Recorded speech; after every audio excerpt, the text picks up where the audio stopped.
বন্ধুদেরকে বলবো, যারা আমার আওয়াজ শুনতে পাচ্ছ, আমার আওয়াজ বুঝতে পারছো, শাস্ত্রের সঙ্গে শস্ত্র গর্বে তো জমা রাখো, না হলে তোমাদের আত্মরক্ষার জন্য স্বয়ং ভগবানও তোমাদেরকে রক্ষা করবে না।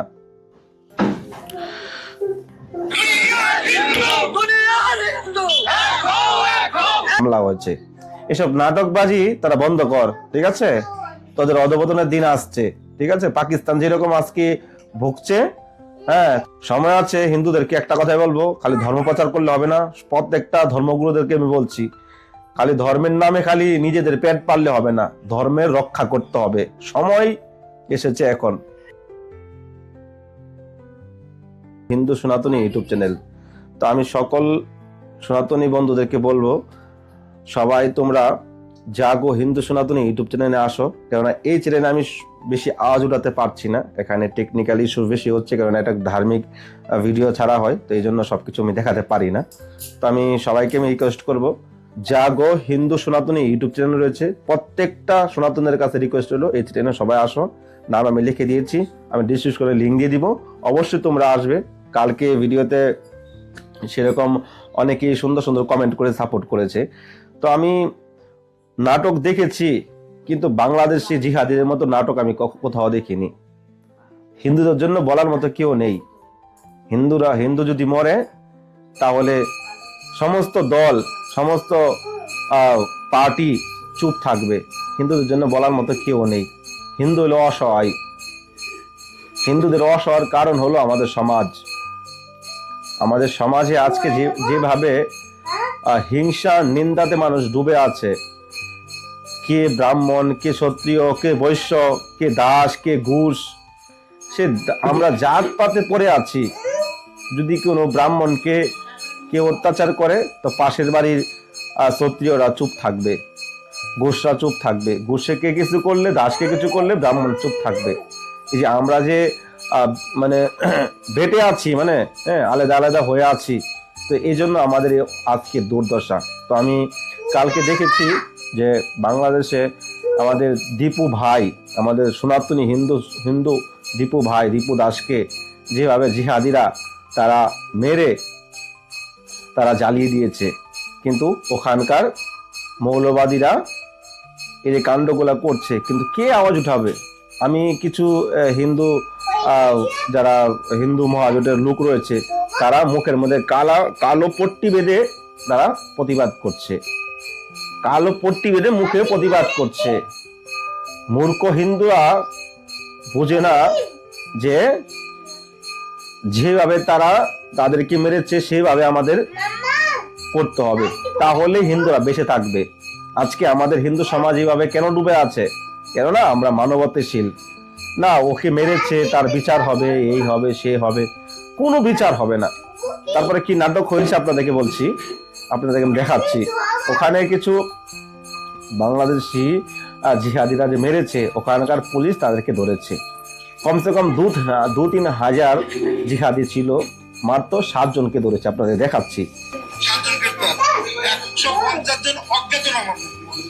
সরাসরি কাউকে ইয়ে করা হলে আমরা ভিডিও ফুটেজ দেখে কিন্তু এদেরকে অ্যারেস্ট করেছি। দেখেন অভিযোগে শ্রমিককে পিটিয়ে হত্যা, র্যাব 14 ময়মনসিংহ কর্তৃক 7 জনকে গ্রেপ্তার। অজ্ঞাতনামা উত্তেজিত জনতা বিক্ষোভের বিরুদ্ধে হযরত মুহাম্মদ সাল্লাল্লাহু আলাইহি সাল্লাম ও ধর্ম নিয়ে কটূক্তির অভিযোগে নিয়ে গত 18 ফ্যাক্টরি হতে জোরপূর্বক বাইর করে দাঙ্গা সৃষ্টির মাধ্যমে দেশীয় অস্ত্র দিয়ে আঘাত সহ কিল ঘুষি দিয়ে পিটিয়ে তাকে হত্যা করে ব্যবস্থা রয়েছে। ফ্যাক্টরির কর্তৃপক্ষের ফ্লোর ইনচার্জ এবং ওখানকার ম্যানেজারকে আমি অ্যারেস্ট করেছি, কারণ ঘটনা সূত্রপাত 4টা। দেখুন কি অবস্থা। এখানে কমসে কম 2-3 হাজার জিহাদি ছিল, মাত্র 7 জনকে গ্রেপ্তার করেছে। তারপরে কি বললো যে তারা ভিডিও ফুটেজ দেখে করেছে, ভিডিওতে তাদেরকে চিহ্নিত করেছে, তাদেরকে করছে অজ্ঞানভাবে, তাদেরকে 150 জনকে 150 মামলা হয়েছে। এসব নাটকবাজি তারা বন্ধ কর, ঠিক আছে? তোদের অধপতনের দিন আসছে, ঠিক আছে? পাকিস্তান যেরকম আজকে ভুগছে, 400 টাকা কিলো আটা কিনে খাচ্ছে, তাদেরও সেদিন আসছে, ঠিক আছে? কোনো মুসলমান দেশ, জিহাদি দেশগুলো একটাও শান্তিতে নেই। কয়েকটা খালি আরব আমিরের কয়েকটা দেশ ছেড়ে সব দেশের মধ্যে আতঙ্কবাদী আর এরকম ভিখারি হতে চলছে তারা। তো আরো কিছু ঘটনা আর ওখানকার কিছু হিন্দু তো মানে হিন্দু যারা রয়েছে তারা আওয়াজ উঠিয়েছিল।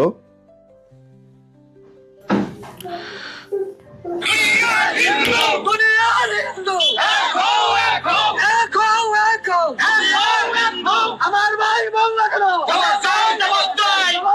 জবাব চাই। আমার বাড়ি কি হবে, একটু আওয়াজ উঠালো শেষ, তারপরে যার যেভাবে ঘুমিয়ে থাকবে। এই আওয়াজের কোনো মূল্য নেই, হিন্দুদের আওয়াজ কেউ শুনতে পাবে না। আজকে হিন্দুদের জন্য তো আওয়াজ উঠিয়েছিল আমাদের চিন্ময় প্রভু, আজকে জেলে বসে বসে মরছে, কেউ তো বাঁচানোর জন্য এগিয়ে আসছে না। আগানের মতো সেরকম কোনো রাস্তাও নেই। কিছুদিন আগে সেই ঘটনা হচ্ছিল ওনাকে জামিনের জন্য, ওখানকার হিন্দু যেই উকিল ছিল তাদেরকে মেরে তাদেরকে হাসপাতালে ভর্তি করে দিচ্ছে। একের পর এক হিন্দুদের উপরে যেভাবে অত্যাচার চলছে, আমাদের ভারতবর্ষের হিন্দুরা কি কি করছে। हिंदू अगर टारगेट है तो सब चुप है।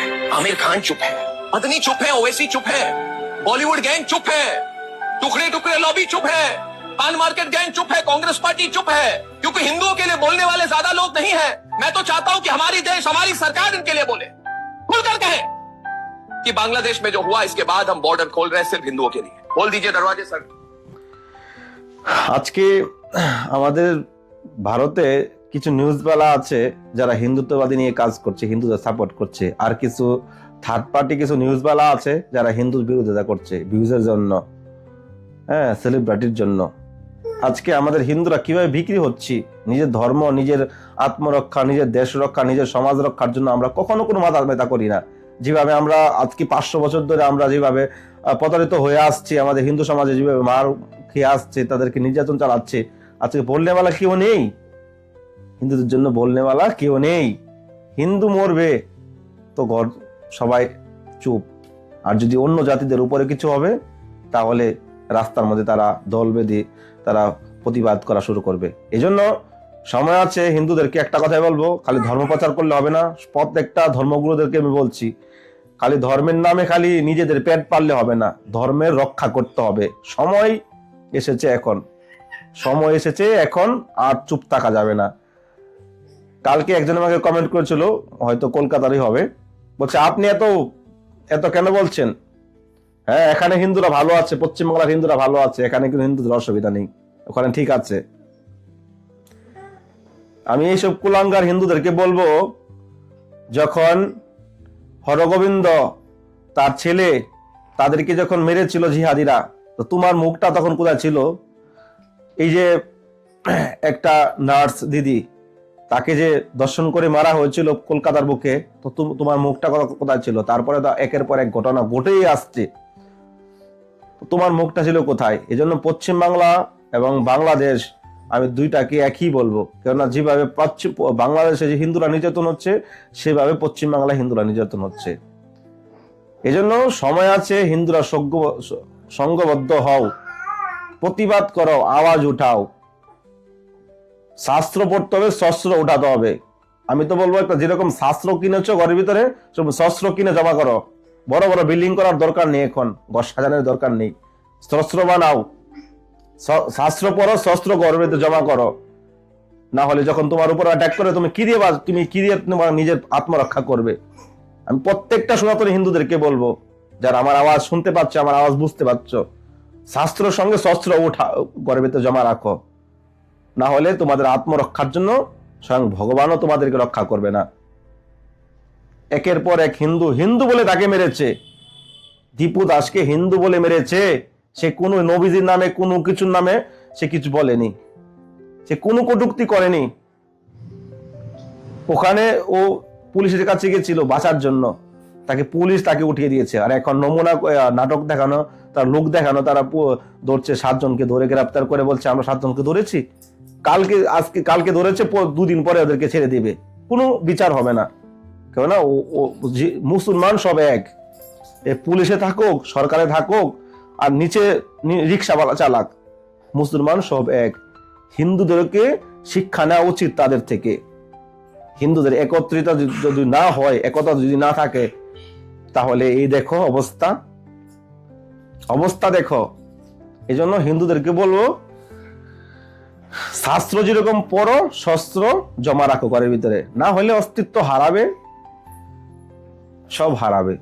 ধর্ম বাঁচবে না, সমাজও বাঁচবে না, তোমার বাড়ির ঘরটাও যখন দখল করবে তখন তুমি যাবে কোথায়? আজকে বাংলাদেশ থেকে হিন্দুরা পালিয়ে চলে আসলো ভারতে। ভারতে যখন আক্রমণ শুরু হচ্ছে কলকাতায়, তো তুমি কোথায় যাবে? তুমি মুম্বাই আসবে, তুমি দিল্লি আসবে, দিল্লি যখন হবে তখন যাবে কোথায়? এই জন্য প্রত্যেকটা আমি সনাতনী হিন্দুদেরকে বলছি, যারা আমার আওয়াজ শুনতে পাচ্ছ, আমার আওয়াজ বুঝতে পারছ, ভিডিওটা বেশি বেশি করে শেয়ার করো, লক্ষ লক্ষ হিন্দুদের কাছে পৌঁছিয়ে দাও। সময় এসেছে শাস্ত্রের সঙ্গে শস্ত্র উঠানোর, সময় এসেছে। শাস্ত্র যেরকম ঘরে জমা রাখি, সেরকম শস্ত্র ঘরে রাখতে হবে, না হলে অস্তিত্ব হারানোর জন্য রেডি হও। আজকে 1400 বছর ধরে যেভাবে তারা জিহাদিরা আক্রমণ করছে, তারা মার দৌড়ের মাধ্যমে তারা আজকে তারা ধর্মটা টিকিয়ে রাখছে।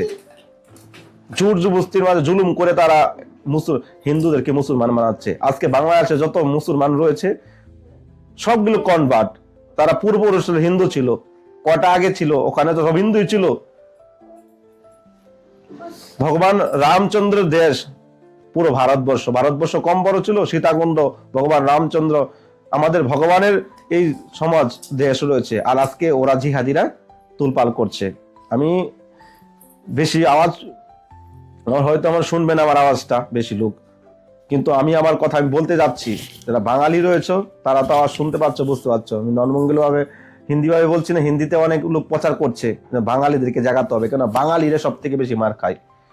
তো আমি একটা কথাই বলবো, জেগে উঠো, সময় আছে, না হলে অস্তিত্ব হারানোর জন্য তোমরা রেডি হও। আজকে 500-1000 বছর ধরে আমরা যেভাবে প্রতারিত হচ্ছি, সেভাবে আমাদের এখন আবার দিন এসে গেছে, আবার একটা মহাভারত হতে চলেছে। তোমরা শাস্ত্রের সঙ্গে শস্ত্র পরে রাখো, না হলে হারাবে অস্তিত্ব। তো আমি ভিডিওটা 2টা চ্যানেলে ছাড়বো, আকাশ বৃন্দাবন ব্লগ ইউটিউব চ্যানেলে ছাড়বো। আমার যে আরেকটা হিন্দুত্ববাদী চ্যানেল রয়েছে, জাগো হিন্দু সনাতনী ইউটিউব চ্যানেল, প্রত্যেকটা কাটটা সনাতনীদেরকে রিকোয়েস্ট করছি ওই চ্যানেলে যাও। ওটাতে আমি আওয়াজ উঠাবো, আরো একটু ভালোভাবে বলবো। হ্যাঁ, বেশি ওয়ার্ডগুলো আমি এটাতে উচ্চারণ করতে পারছি না, কারণ এটাতে কপিরাইটের ইস্যু আছে। আমি ওই চ্যানেলে আমি প্রপারলি আরো ভিডিও বানানোর চেষ্টা করবো। জাগো হিন্দু সনাতনী ইউটিউব চ্যানেল, সবাই যাও এই চ্যানেলে। আমি এটাতে বানানো বন্ধ করবো, ওটাতে আমি করবার কি, ওটাতে যখন লোক দেখা শুরু করবে। জয় শ্রীরাম, ভারত মাতা কি জয়। ভালো লাগলে চ্যানেলটা সাবস্ক্রাইব করে রাখবে, আর জাগো হিন্দু সনাতনী ইউটিউব চ্যানেলটা সবাই সাবস্ক্রাইব করে পাশে থাকবে, সাপোর্ট করবে। আরো সুন্দর সুন্দর ভাবে বলার চেষ্টা করব। জাগো, সময় আছে, না হলে অস্তিত্ব হারাও। জয় শ্রীরাম, ভারত মাতা কি জয়। রাধে রাধে। তো সনাতনী ভক্তদেরকে বলছি, যারা বৃন্দাবনের প্রতি নিষ্ঠা রয়েছেন, আমাদের আগামী 23 তারিখে বিরাট বড় বৈষ্ণব সেবা রয়েছে। 500 লোকের বৈষ্ণব সেবা, কম্বল বিতরণ, সাধুর সেবা, ব্রজবাসী সেবা হবে। তো আপনারা যদি কেউ সেবা করতে চান, তো স্ক্রিনে দেওয়ার QR কোডে আপনারা সেবা করতে পারেন। আমি টেকনিক্যালি প্রবলেমের জন্য আমি নাম্বার শো করছি না, স্ক্যানার দিয়ে দিয়েছি। স্ক্যানের মাধ্যমে আপনারা সেবা করতে পারেন, আর আপনাদের মনসাজনম সার্থক করতে পারেন। আমাদের 500 লোকের বৈষ্ণব সেবা, কম্বল বিতরণ, তো খুব ধুমধারাক্কা সেবা হবে। ব্রজবাসীদের সেবা ভাগ্যতে হয়, মহাজনের সেবা ভাগ্যতে হয়, শ্রীজীব গোস্বামী উপলক্ষে। ভালো থাকুন সবাই, রাধে রাধে।